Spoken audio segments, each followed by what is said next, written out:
आणि यानंतर थेट जाऊयात काँग्रेसचे प्रदेशाध्यक्ष हर्षवर्धन सपकाळ बोलतायत। एक ट्विटर हँडल आहे ज्याला एक विभाग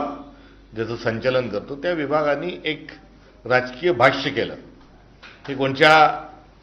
काँग्रेस पक्षाच्या नेत्याच्या किंवा व्यक्तिगत हँडलवर नव्हतं, ते पक्ष पातळीवरच्या एका टीमनी एक गुंगी गुड्याच्या अनुषंगानं एक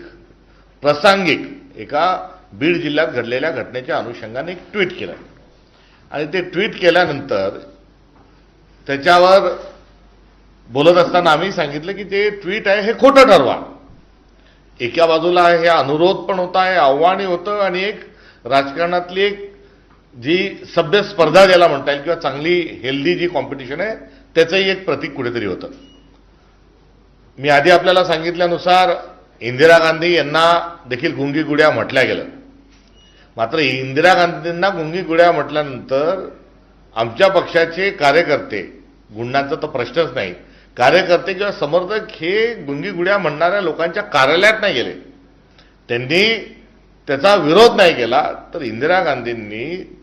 त्या गुंगी गुड्या नाहीत तर त्या दुर्गा आहेत हे देशाला स्वतः न सांगता त्यांच्या कृतीतून पटवून दिलं। हे एक उदाहरण आपल्याजवळ आहे। दुसरं, मनमोहन सिंग साहेबांना सातत्यानं भारतीय जनता पक्ष आणि विरोधक मौनी बाबा म्हणून त्यांचा उपहास कुठेतरी करत असल्याचं आपण बघितलं आणि मौनी बाबा या देशाच्या पंतप्रधानांना म्हटल्या गेल्यानंतर मनमोहन सिंग साहेबांनी अशी अर्थव्यवस्था उभी केली,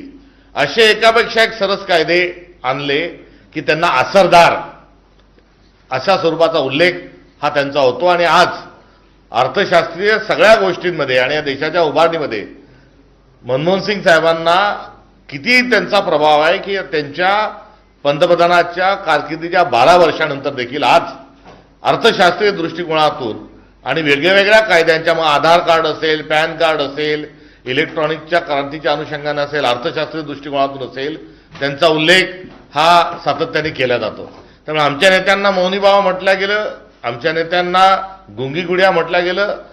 त्याचा करारा जबाब जो आहे हा आचार, विचार, व्यवहार आणि उच्चारातून काँग्रेस पक्षाने दिलाय आणि ती असणारी आमची गरिमा आहे आणि हीच गरिमा आणि हेच आव्हान, हे खुलं आव्हान या आमच्या पक्षाच्या वतीनं करण्यात आलेल्या या ट्विटरच्या अनुषंगानं हा अनुरोध आणि आव्हान